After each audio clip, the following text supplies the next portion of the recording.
Good morning. I am the Data Lord. This is Jaime and his lovely family. And Just hi, ran by. Kim. Hey, Kim. You're like, Yeah, this is DCTV, Decentralized TV, Crypto and Coffee, where we drink about coffee, talk about crypto. And today is Monday morning. good Isn't it? morning. Good What a Monday deal. morning. I hopefully Easter was good for everyone. Hope Easter was lovely. And if you go into the dog park, those aren't eggs. Don't open them. Those aren't free chocolates. Don't open them. There's no bunny ears. They No, ain't there's chocolate. there's really no bunny ears. It's not the move. So, per usual, we're gonna get into just looking at the markets real quick, and Jaime will give us a Bitcoin analysis. Then we'll get into our Yes. stories for the day. So, looking at the markets, shall we? We can see Bitcoin had a little bit of a run up, 1.2% in the last 24 hours. We'll look at that. Ethereum's little brother, it copies Bitcoin, but not as loudly, typically.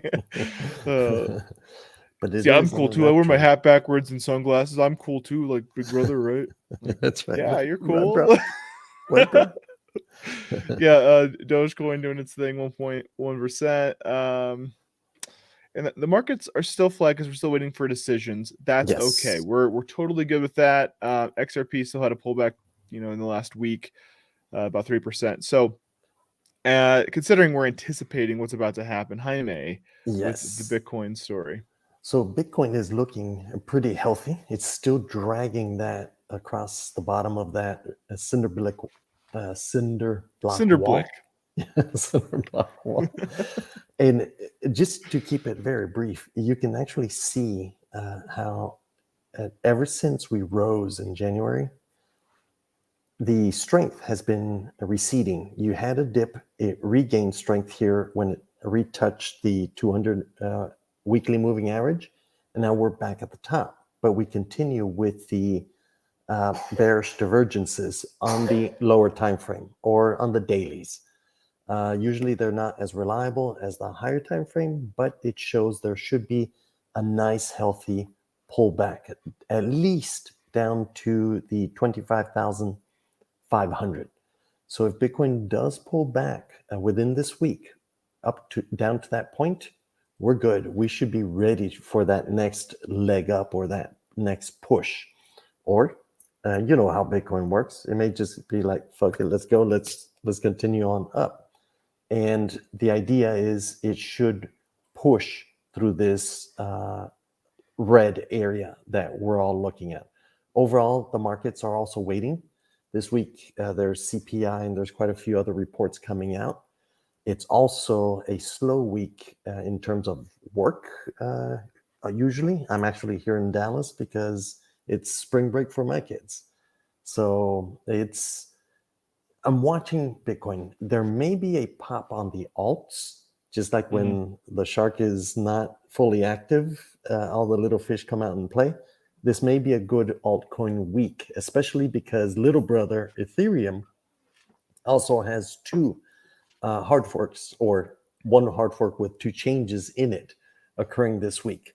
So it should be an interesting week everywhere except Bitcoin. Bitcoin should make a decision of pull back to repush or just drag across the top, which is still a bullish option as long as the bearish divergences do not become too strong.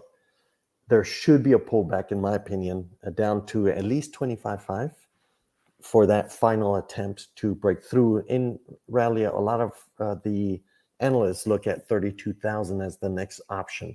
And then this cinder block ceiling that we see at the top should confirm as support. And with that, we should keep getting closer and closer to the halvening, which usually is an uptrend. And the halvening is less than a year now before we get there. So it's around end of March of next year. So it's an interesting week. If you're going to play around with altcoins, I think this would be the week to do so because they are at support levels, most of them, or right at the 50 moving average, ready to break up. But we will see. But that's it. That's it where we're at on this week. It should be a nice mellow week. Nice. Yes, but Bitcoin will not be told what to do. No, Bitcoin will tell us what to do during this Bitcoin week. do what she gonna do. That's right. You just Oh, listen man. and obey. Yeah, so we're TLDR takeaways. We're still testing the cinder block up top until we have confirmation that we either had a mega green diller to punch through it, or Correct. we just straight up get rejected. It's just going to go sideways until it runs out of steam, or someone comes in with a full-blown yeet through that cinder block. Exactly. And that rejection should not be violent. It should be a pullback for strength and then a shove through for the yeet move that Brandon well called. Love it. Right on. So yeah, let us know what you think. Gundy says, yo, what's up, boy? I see Good you. morning, Gundy. Good morning, Crypto Nation. Yeah, rise and grind. Oh, way out here. Trust me, we're grinding. Just by the way, being on your grind and grinding on people, those are different things. Let's be clear. I don't encourage you to grind on people, especially if you don't know them. Well, if you're on Grinder, maybe. Well, especially if you don't know. Yeah. Good morning, DCTV fam from the Indo Crypto. What's up? And Good morning, Indo Indo. is asking me about my hat hiding a hair of fresh cut. No, I donated my hair to Locks of Love, so I'm a cue ball. Check it out. It's like nice. Oh nice. no! Wow. Yeah.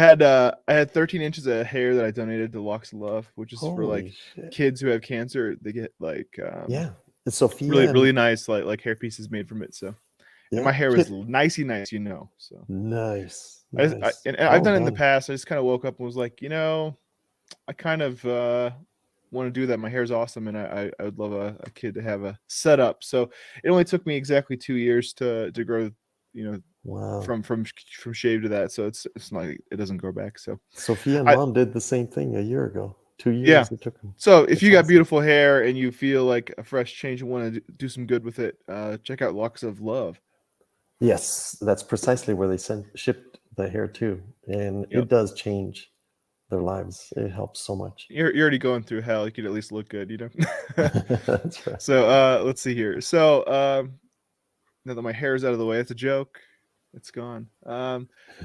So SushiSwap, it's actually right here. It's on the beard. So I want to talk about a hack that happened. SushiSwap got hacked. Let's talk about why sushi. No, it's experimentation. It's expected, guys. The head chef says revoke all change. So let's look at this. So decentralized exchange SushiSwap has fallen victim to an exploit which led to the loss of more than 3.3 million from at least one user known as UX Saifu on Twitter. The exploit involves an approved related bug on the router process 2 contract, which PeckShield and SushiSwap head chef Jared Gray recommend revoking on all chains. The root cause, according to Ancilia Inc., and in terms is because of the internal swap function. It will call swap uni v3 to set variable last called pool, which is at storage slot 0x00. The cybersecurity account adds that later on the swap3 callback function, the permission check gets bypassed. That's the whole. To yoink or not to yoink. What a great header. I love that. In other words, by approving the bad contract, users unknowingly allow the exploiter to steal the tokens, or yoink in this case. The yoink function was used by the first attacker, which is due to the attack vector being a bug in the approved mechanism of the SushiSwap router contract. The blockchain research analysis Brad K says the bug allows an unauthorized entity to essentially yoink tokens without proper approval from the token owner. K explains, adding, following the first attack for 100 ETH, possibly a white hat, it seems like another attack came along and stole around 800 or about 1800-ish ETH using the same contract, but instead named the function Not-Yoink. That's awesome. I love that. That's a creative white hat. I love it. Yoink and not yoink. So how many SushiSwap users are affected? So early reports claim that not too many SushiSwap users are currently at risk. DeFi llamas at 0x NGMI claims only those who swapped on SushiSwap within the last 4 days should be affected. They also published a list of contracts across all chains that should be revoked and built a tool to check if your address has been impacted. So it's good to know that not everybody got yoinked if they didn't pay for the service. That's a joke. The block research analysis Kevin Pang explains that so far 190 Ethereum addresses have approved the problematic contract. However, more than 2,000 addresses on layer 2 Arbitrum have seemingly approved the bad contract. The price of Sushi's governance token fell by only 0.6% in the hours since the news broke. Gray, who is also seeking a $3 million legal defense fund from Sushi DAO after Sushi was hit with a subpoena from the U.S. Securities and Exchange Commission, tweeted that Sushi is working with the securities teams to mitigate the issue. So you don't ever want to have your sushi in hot water. That's not how you eat sushi. No, it's got to be raw, guys. You don't just boil the whole thing. It'll end up just being soup. Soupshi. That's right. Yeah, so I don't know if anyone's got takes on that, but yeah, what's up, Codebug? Codebug, good morning. He's insulting. I hope you know there's biblical precedent for a guy getting mauled by bears for making jokes like that. So that's pretty awesome. Now you should get a BTC tat on your head. As much as I'd love to be perceived to be in a gang, I don't want to do that. That's right. Just put your donation QR code back there. I know, yeah. That would look even worse. Having a QR code on your head, look like you're freaking Mark of the Beast guy. Boston, I see you, bro. Good morning, Boston. And SushiSwap hack sounds like an insider. Yeah, dude, it smells like a fish for sure. Yeah, like that pun. Raw fish. No, I'm for real though. I think you're right. Yeah. Contract was audited, but can you really trust all these auditors not to tell their friends? Yeah, especially over like margaritas or something, and it's just like, bro, you gotta check this out. Like, I'm sure that conversation's had on occasion, Yeah. Just Good bossy. morning, just bossy. Good morning. Good morning. Yeah. Yeah. I know. You calm yourself. You calm down. So, SushiSwap. Hope they figure it all out. Hope they're not impacted because that's a great experiment. It is, and the fact that they can show humor about it and clearly show yoink or not to yoink. So it's brilliant. They're not beyond 20 years old with those titles. I don't know, man. I'm in my 30s and I still like those jokes, but so let's get into our next article here. So the U.S.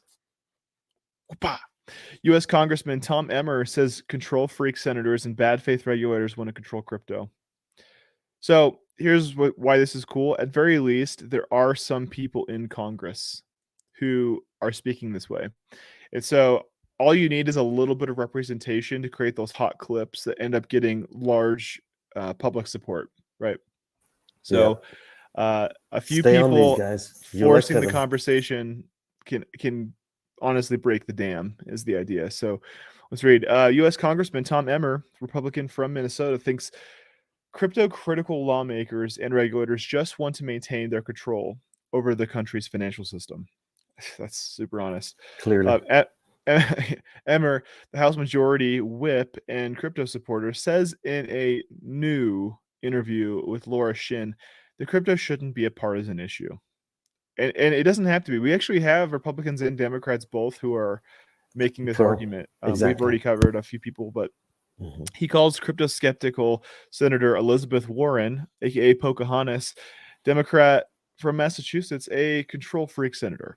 She's pro CBDC. She has let me talk to your manager energy, I gotta say. So Elizabeth Warren, she may not love central banks, but she does love the design. I believe that she ultimately wants banks to be a utility, a government utility, and not privately owned. But that part aside, she desperately wants to hold on to the centralization and control that comes with central banking. And while I'm not opposed to central banking, I think it does serve an important function. We're always going to have the traditional in mind. A two-tier banking system we've come accustomed to. It's going to have to evolve into the 21st century. And when you're talking about digital assets and crypto, you can't stop it. If China can't stop it, when they outlaw all mining, which they haven't been able to completely accomplish, what do you think the country that still practices freedom is going to do? Warren has taken aim at the crypto industry in recent years, arguing that it enables money laundering. And so does the US dollar, girl. What are you talking about? Yeah, What you talking about, girl? Sit down, she doesn't Pocahontas. get it. Well, maybe she gets it. In 2022, she urged the Treasury Department to do anything it can to rein in crypto.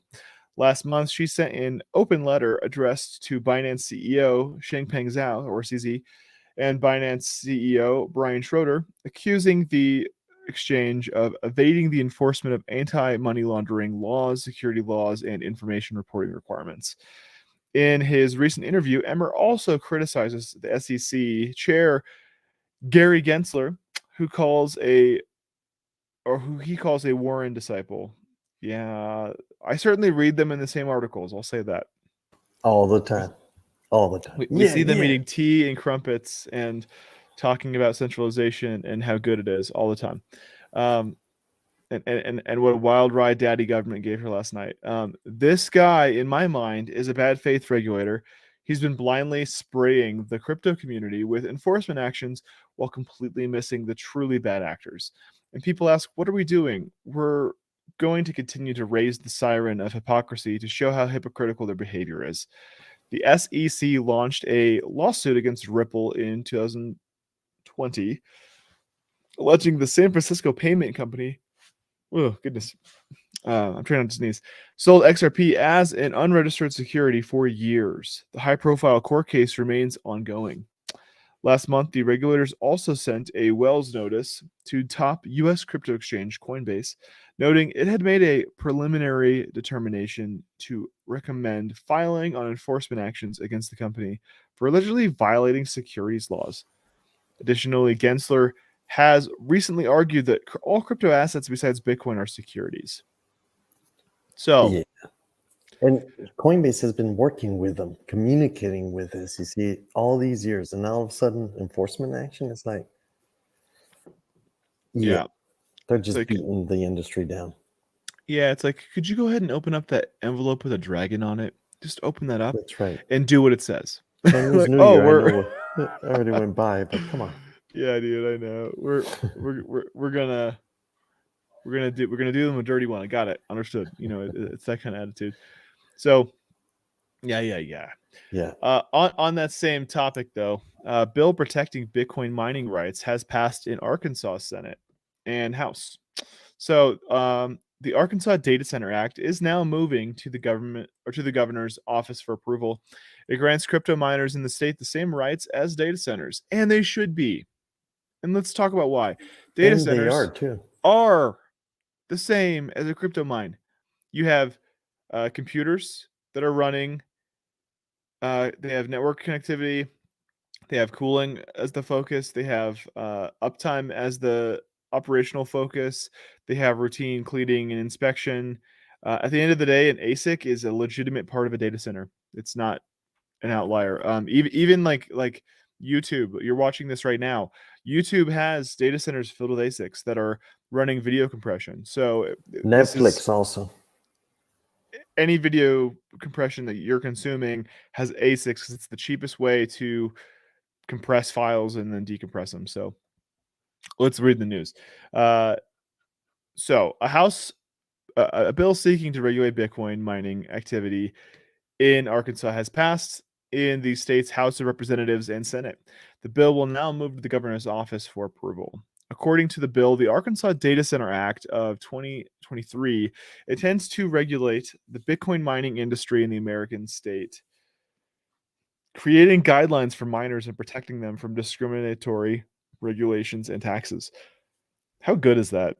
That sentence made my soul feel clean. My goodness. Hey, they're regulating correctly. You know, they see Dude, the future. well, regulations about protecting rights, isn't it? Not stripping them.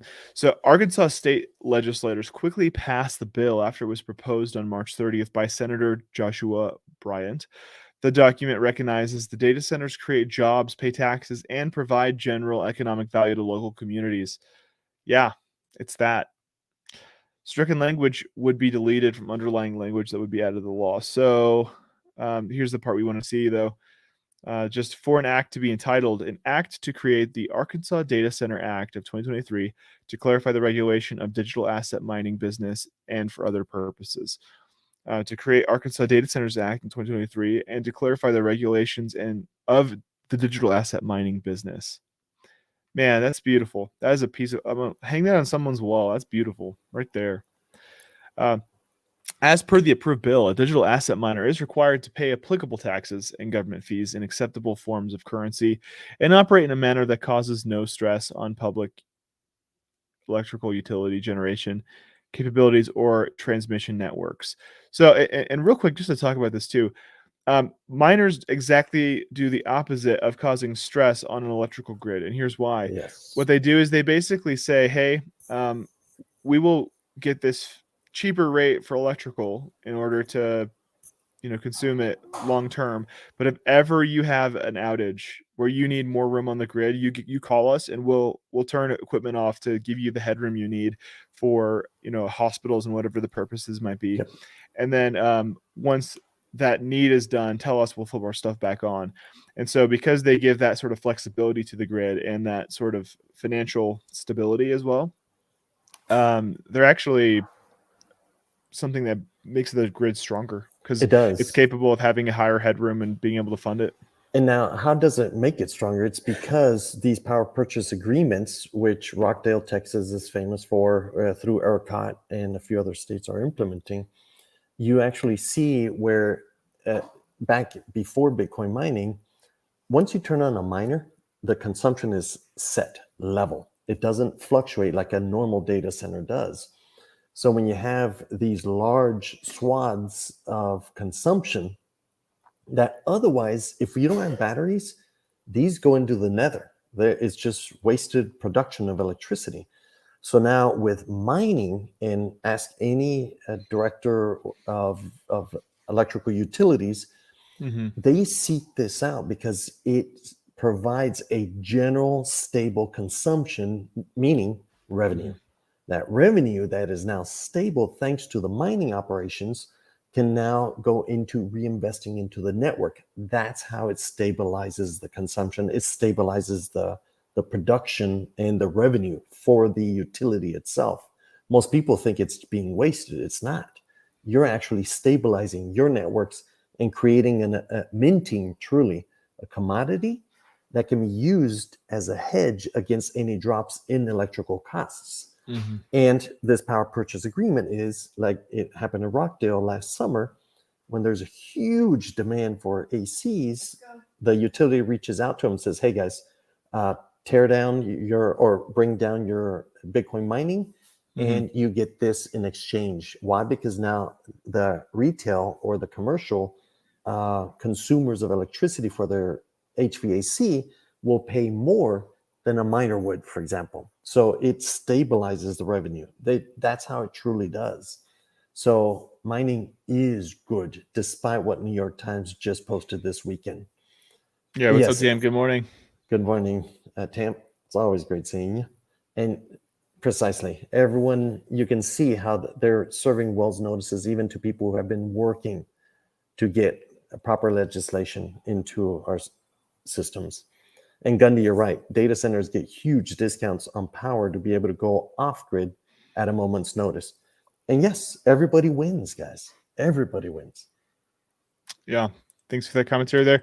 Under the legislation, crypto miners will also have the same rights as data centers. The bill outlines that Arkansas government should not impose a different requirement for a digital asset mining business than is applicable to any requirement for a data center. Arkansas's move follows a similar initiative in the state of Montana. In late March, the Montana senator passed a bill to protect crypto miners operating within the state. The bill intends to protect miners against taxes on digital assets used for payments and to eliminate energy rates discriminating against home crypto miners and digital asset businesses. The state of Texas went in a different direction. Its Senate Committee on Business and Commerce passed legislation on April 4th that would essentially remove incentivization for miners operating under the state's crypto-friendly regulatory environment, Cointelegraph reported. And even more decisive move came from New York in November 2022, when Governor Kathy Hochul signed the proof of work mining moratorium into law, banning crypto mining activities in the state for 2 years. On a federal level, crypto miners in the United States could eventually be subject to a 30% tax on electricity costs under a budget proposal introduced on March 9th by President Joe Biden, aimed to reduce mining activity.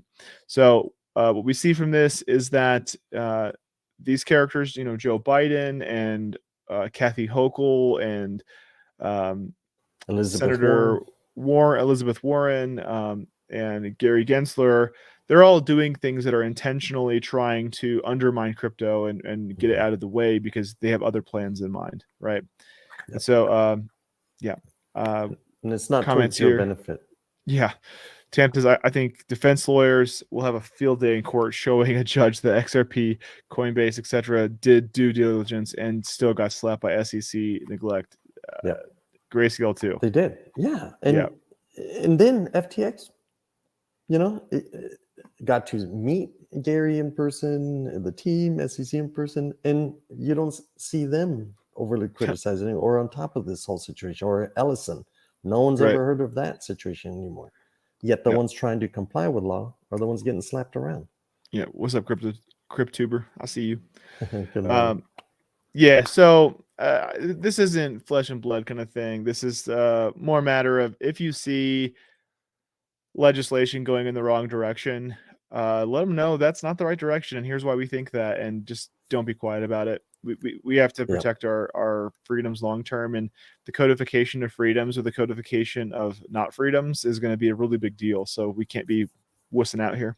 Yeah, and in this case, that last paragraph, the penultimate paragraph, the state of Texas went in a different direction.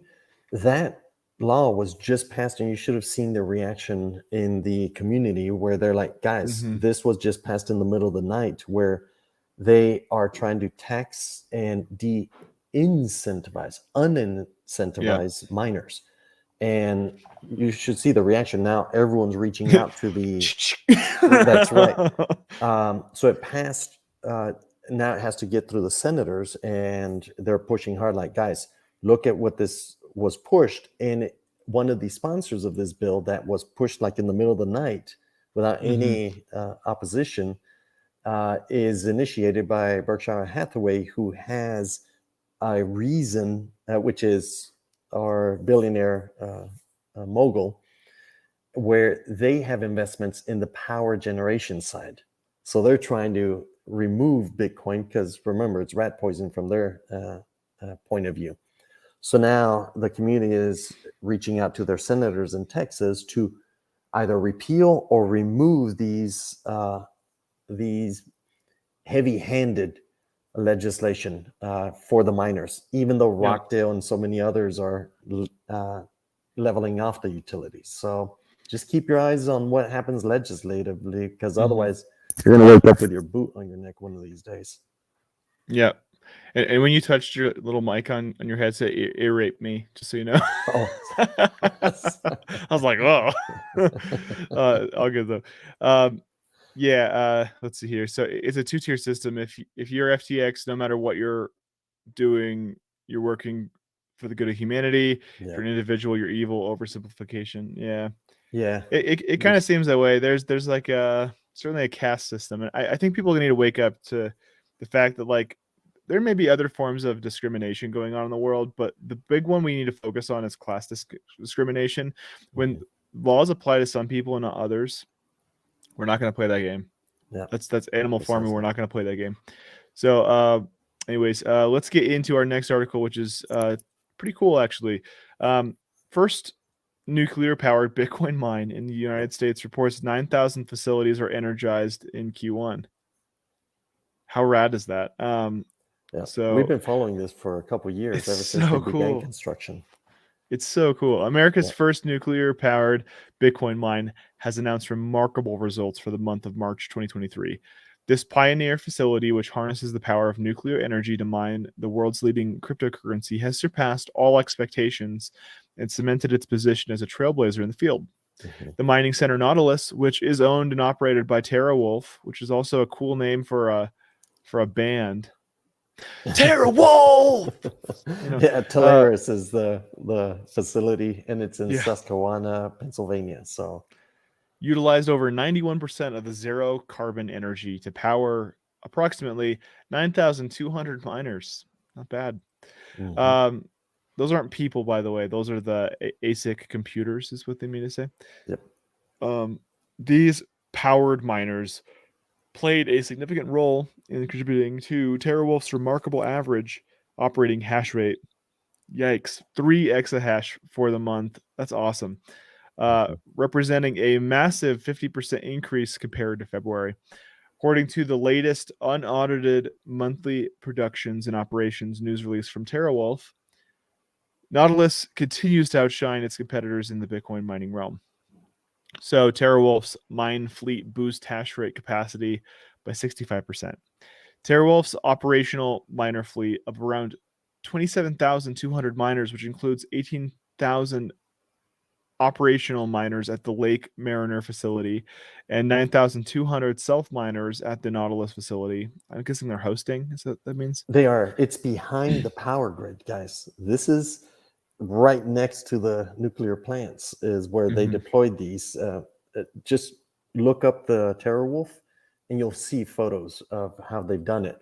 And this is a privately owned venture, Mhm. so I mean, it makes sense to do this, even from their standpoint. A lot of times, and I was speaking to someone who's in the nuclear decommissioning and how the government, you have to have, they usually go to the government to decommission, get funding to decommission a nuclear power plant.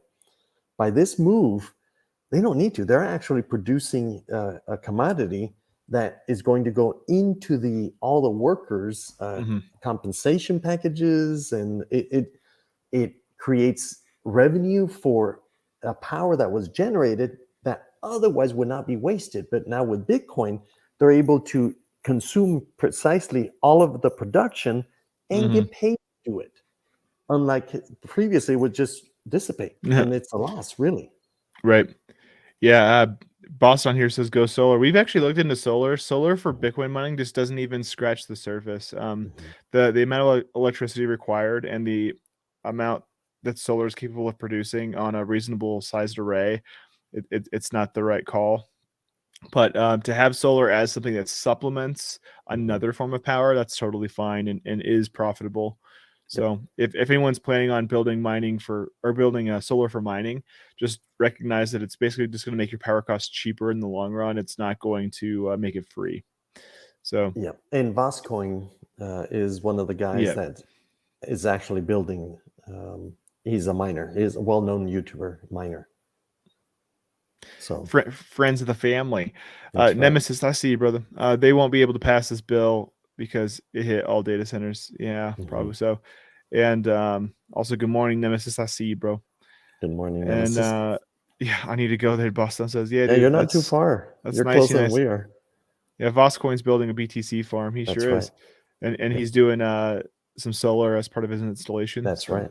Yep. shout out to Voscoin. Why don't you on this? Why don't you chilling with us, Vos? Come on, boy. Uh, He's busy building. Come on. I guess. I'll love the. So let's see here. So this is bullcrap. We're not going to read Yeah. that. That's advertisement. It's a tricky one though. Mhm. It also looks like crap.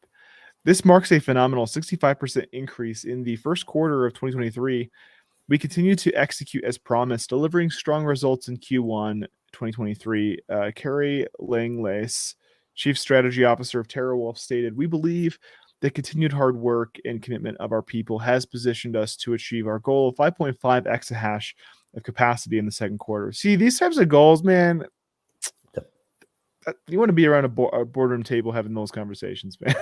All right, can we Yes. install another exahash? Like, excuse me, exahash. Yeah, we're nuclear, bud. Nuclear. Yeah, the nuclear option, bud. Hmm? So yeah, pioneering green Bitcoin mining with nuclear power. So this is a previous article showing what they were doing, but that's what they're referencing here. In August 2021, TeraWolf and Cumulus Data, a subsidiary of Talon Energy, announced their joint venture Nautilus. The aim was to build a green data center that would operate using nuclear power. Fast forward to January 2023, and the shell for the data center has been completed thanks to a 2.5 gigawatt. Oh, beautiful. Yep. Beautiful. Yeah, we've been 2.5 watching. gigawatt. By the way, that's 2,500 megawatt. Just to give you perspective, nuclear power station that's powering it. TeraWolf has a 25% stake in the project, which is expected to reduce the company's energy costs and achieve a computing power of 5.5 exahash by the second quarter of 2023. So you see the numbers here that like one of these nuclear power plants in its current early state is hitting like 2.5 gigawatt. Like Guys, clearly, if we're having conversations about green energy, nuclear has to be like front and center in this conversation, because we're not talking 2.5 gigawatts on a solar array. We're not talking 2.5 gigawatts on anything other than maybe hydro. I think hydroelectric is probably the only one we're seeing these types of numbers from, besides nuclear. So it's like hydro's pretty limited. There's only a few places in the country that we have that much gravity that can be harvested, and it costs a ton of money and upkeep to create a dam, and all the legislation of changing how water flows, that type of thing. So nuclear power, however, we can slap those down anywhere. And so that's why nuclear really should be looked at more seriously. Of course, the whole health and safety thing has to be front and center as well, making sure they're installed correctly, and have every security afforded them, because we're not going to pull a Chernobyl. We're not going to play that game. But and the here's new the thing, nuclear power plants aren't the same. Yeah. There is no change in the way they've been operating their nuclear power center. They're just consuming the excess power, and they have 2.5 gigawatts, like 2,500 megawatts available of excess that they can consume. So it's it's a great move, strategic move by these guys. Right. So while concerns about the environmental impact of Bitcoin mining persist, the trend of upgrading machines and adding new fleets shows no signs of slowing down. It won't. It's not going to. Since 2016, the global hash rate for mining has continuously increased. And it should. That's how Bitcoin was designed. It was designed to be an arms race, and that arms race functionally increases decentralization and security. If everyone around the world is like, hey, in order to stay profitable and competitive, I need to upgrade to a more efficient ASIC miner, they will. And everyone else will. And whoever gets there first gets a little bit more money in the meantime. But if you don't do it, you just kind of go extinct. You end up costing more than you're making in the Bitcoin price, unless you're willing to hold until it pumps to a point where you actually offset those costs. But who knows? The Nautilus project is not only considered a significant step towards a more sustainable Bitcoin mining practice, but it also marks a crucial milestone in the adoption of nuclear energy in the tech industry. And by the way, even people that we love so much, like Bill Gates, they're building in Wyoming. They're building the Gates Foundation's building a nuclear power facility too. So, like, even the people who are talking about green and whatnot, like those people themselves are still into nuclear. And so this whole idea that nuclear's not the move, I'd like to see where the fact in that actually is, Yeah, it's safer. Yeah, well, they say that. So, Texas lawmakers proposed a gold-backed state digital currency. You heard about this, Jaime? So yes, the bill states that the trustee must hold a sufficient amount of gold in reserve for all units of the digital currency that have been issued and are still in circulation. So, two Texas lawmakers have introduced identical bills for creating a state-backed digital currency backed by gold. a move that comes despite objections from several United States lawmakers against introducing a central digital bank currency. So Texas is like, I got a better idea. How about we? How about screw BRICS? We're doing the same thing, you know. You know, it's kind of that energy, man. Senator Brian Hughes introduced Senate Bill 2334 on March 10th with Representative Mark D'Orazio introducing House Bill 4903 on the same day, stating that a fractional equivalent amount of physical gold would back the proposed digital currency. So each unit of the digital currency issued represents a particular fraction of a troy ounce of gold held in trust, the bill states. So I'm not going to read the legalese because it's, you know, it's legal. No one likes that. The bill explains that once a person purchases a certain amount of digital currency, the comptroller would use that money to receive to buy an equivalent amount of gold.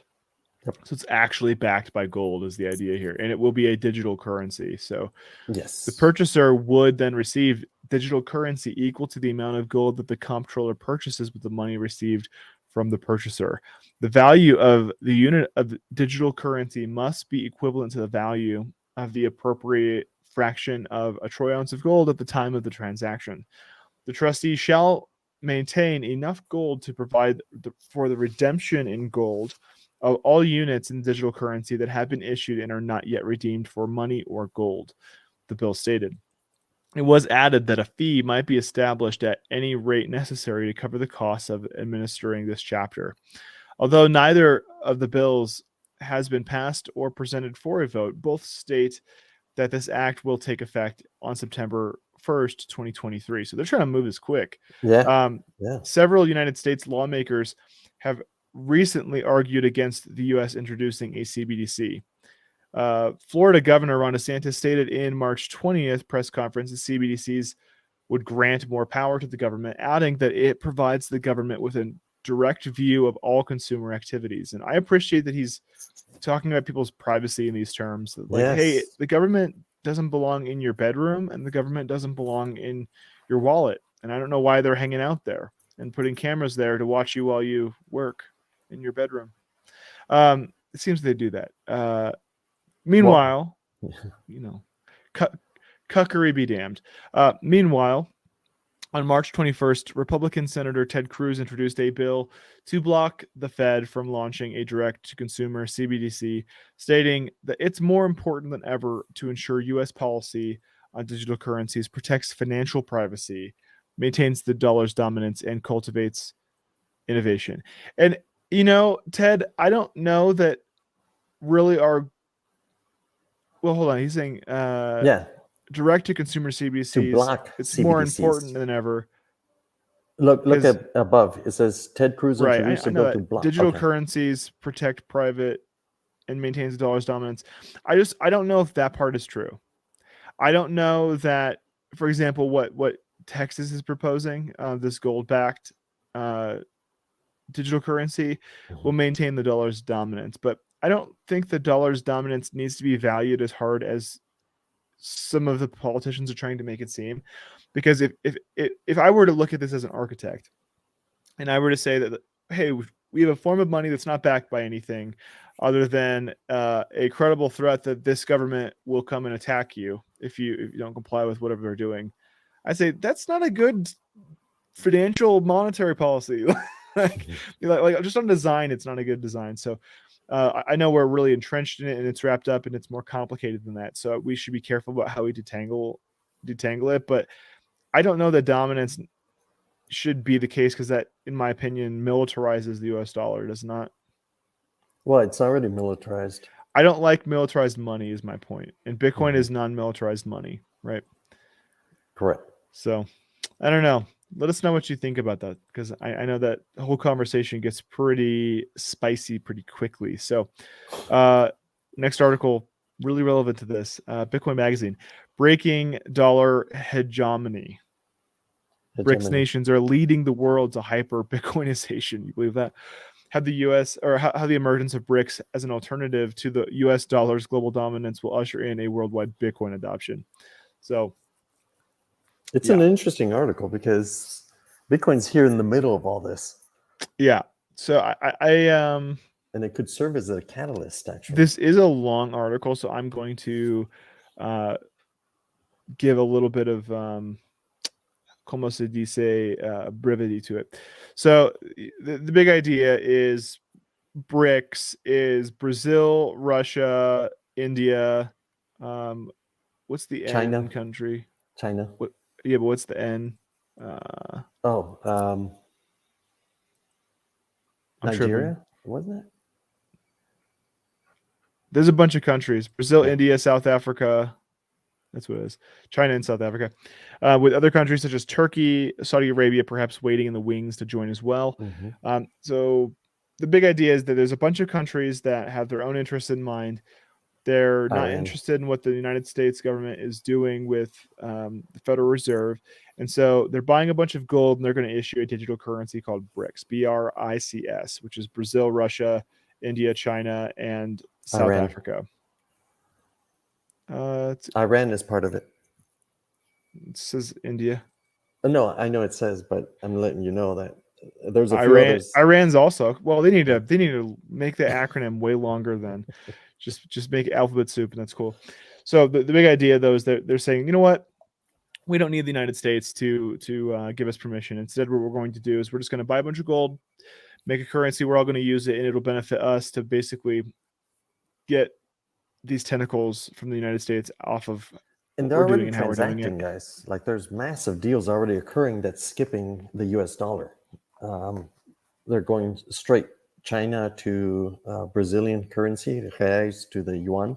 Mm-hmm. So it's in effect. Now it's just building this standard, Right. backing it by something and deploying it to the world. Yeah. And so phase one, they're going to go from US dollar to gold. So they're buying gold with the US dollar. And then once they've done that, they are going to issue their own BRICS currency, right? So they are going to start trying to move this around. But the problem is, in this phase, globalization will not be as impactful as it is today, since BRICS countries will be alienated from the rest of the world. China and Russia will be conducting trade almost exclusively with their allies, which will ultimately weaken their economies. And these states will compete in gold production, and the dominant unit of exchange will vary from time to time. Phase two will happen more quickly than phase one, perhaps in as little as 10 years. So this means phase. They put an R there. So nice job, guys. Hyper Bitcoinization. Your editor needs to right click on the red scribbled words in Microsoft Word, by the way. You can drop down. What did you mean this? I did. Thank you. The third and final phase is less complicated. Most of the world will have already transitioned to a Bitcoin standard. That's what's going to happen, guys. For nations that have not already done so, they will notice the increased wealth and standard of living. By this point in time, El Salvador will have become the richest country, or one of the richest countries on the world. Nations still on a gold standard will suffer as a result of being isolated from the rest of the world. Trust in the current system will disappear.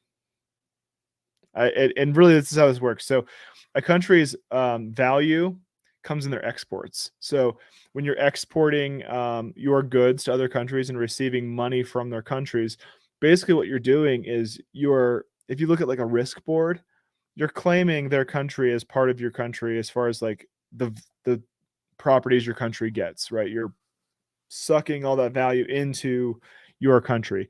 And so that's why like China having so much trade with the US has been great for China, because China's been able to steal intellectual property and has been able to bolster their own manufacturing and pull all those US dollars into China for their own purposes. And so we've already kind of seen what happens when you do open up your exports so widely. And so China has opened exports widely. They received a ton of money, and it's helped China go from, a smaller part of the world to being one of the leaders in the world. So interesting take there. So this whole idea is that if countries do isolate themselves from large portions of value, it's not going to help them. everyone adopting Bitcoin has a global ecosystem that's going to help them. So, yeah.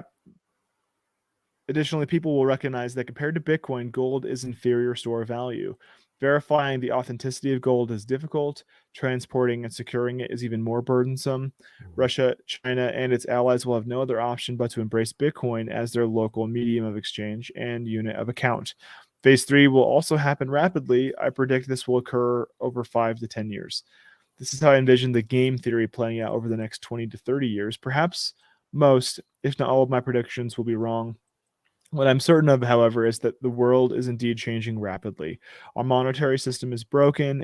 This is a reflection in the current banking crisis. So, what should we take from this article? Buy Bitcoin and hold. That's the takeaway, right? As a hedge, you know. You got to be hodling. They countries in the know have been holding gold for a while now. Yeah, they've been adding to their stock to create that backup, and everywhere, all over, even the states, Right. banks, central banks also. Yeah. So, one of our last articles for the day. This is big news. Coinbase will integrate Bitcoin Lightning Network. Huh? Says CEO Brian Armstrong. So it doesn't get more official than that. What's up? What's up, boy? What's up? Coinbase CEO Brian Armstrong said the crypto exchange would integrate Bitcoin Lightning Network into its platform, according to an April 8th tweet. Armstrong made this statement in response to a tweet by Bitcoin bull Wicht, who challenged him for not publicly commenting about the Lightning Network before. According to Armstrong, his tweets auto-delete after some months, which is why there's no history of his comments on the scaling solution. He added that he believes Lightning is great and something will integrate. You heard it here. Armstrong did not provide further information on when this integration would happen. So Lightning is a layer 2 offering, is a layer 2 network built on Bitcoin that helps it solve its scalability issues.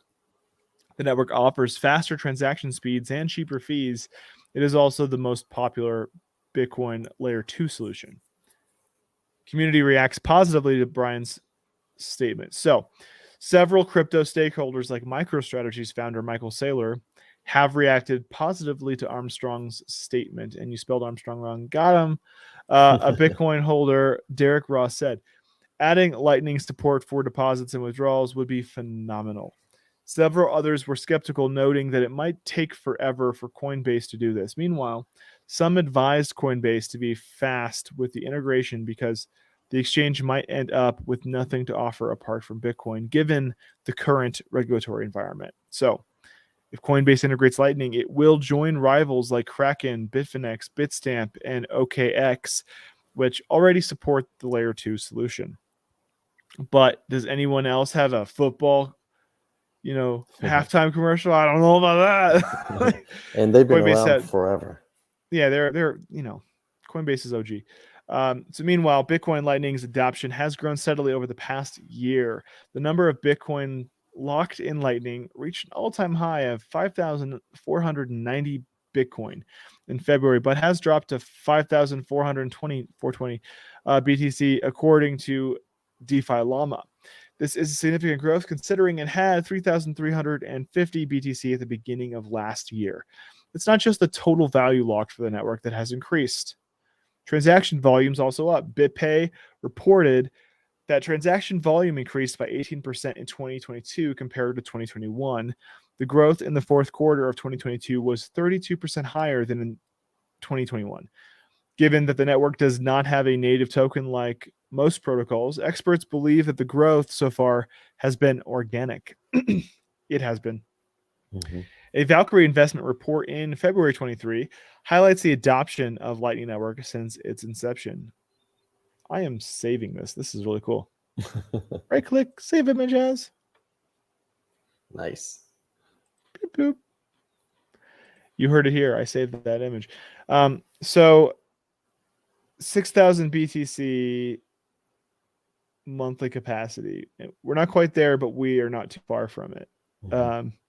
And this greases the wheels of the transactions. Bottom line, what happens. You can aggregate more within every transaction thanks to this layer 2. So Bitcoin remains unchanged. It's just a layer 2 that accelerates these. Did you know Cash App integrated Lightning Network? I didn't know I didn't know that. No. Yeah. Nice. Cool. Cash App, keep going. That's great. And they integrated with Clover. That's super cool stuff. I got to deep dive that stuff. Meanwhile, payment platform Strike launched a mobile payment application on the network in 2020. Since then, it has integrated with Shopify. You hear that? And expanded into Africa, El Salvador, and the Philippines. Which makes sense because now the internet's transacting. You need this throughput. And it's becoming more native. Even Microsoft's getting behind this. You know, the Edge browser now has a crypto wallet built into it. People are using Brave browser instead of Chrome, and it has a wallet built into it. So even your web browsers themselves don't even need extra plugins to interface. So yeah, man, I don't know. Briggs, what's up, dude? He says Cash App is my main app. I'd love to hear why Cash App ended up being your main focus. I'd love to hear your reasoning on that. It's an easy entry and exit. I have friends that use Cash App religiously also for their transactions, not to hodl, but to transact. Yeah. My only question is, how does that reporting work? Because I don't use Venmo, for example, because of how they interface with just reporting to like authorities and whatnot. Like they'll let anyone see. They have like a centralized approach to any of your transaction history. So yeah, I just wondering if Cash App does the same thing there. So, and you know, our last fly-by-night, I'm not going to read the whole article because we're short on time here, but less than 1% of crypto investors declared their taxes to authorities. So, you know, that's a study. But is this I don't true? advise this. I think it's best to probably at least give a full history of all of your like Binance transaction history, all that type of thing. Anything that's a reportable. Yeah, if you're trading, it's a good idea to not play games with this because all that's going to happen, in my opinion, is the IRS is going to get artificial intelligence to scrape through your crap. They will find you and they'll rip you a new one. And it's sad that you're subject to that. But if those are the rules, give to Caesar what is Caesar's, right? Yep. And my CPA, since I got engaged, is like, bro, you just say it. Just declare, man, because you don't want to restate. And then that just opens up the doors for your PP smacked. Yeah. Now, there are some crypto tax havens. And I think that it's important to probably discuss that at some point on the show here. And we certainly will. But like I said, we're not going to talk about that deeply. Just wanted to mention that it is tax season. And so I encourage everyone to, at very least, be smart and anything that's on the exchanges, report that. Just report activity. It's the IRS Coinbase sends you the. I love it, bro. Yeah. I'm a minnow. I appreciate that. Yeah. Cash App will give you Bitcoin in roundups. Interesting. So, thank you so much for joining us here on Decentralized TV, week, guys. Crypto and Coffee. I'm the Data Lord. This is Jaime. I'm mirrored other direction apparently. We'll be back on Wednesday to cover some more fun and exciting news here in crypto land. Until next time, keep calm and huddle on. And also, if you're not already engaged in our Discord, if you would take a look at the chat down there. You know, we're trying to get people to hang out and just groove with us and, you know, have some fun, right? Yep. Learn some, and we keep building together.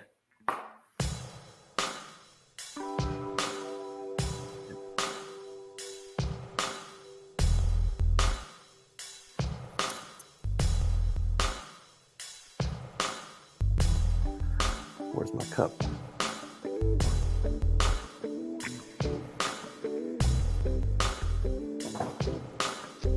Jaime's been working out. Nah, no work. I click in my cup.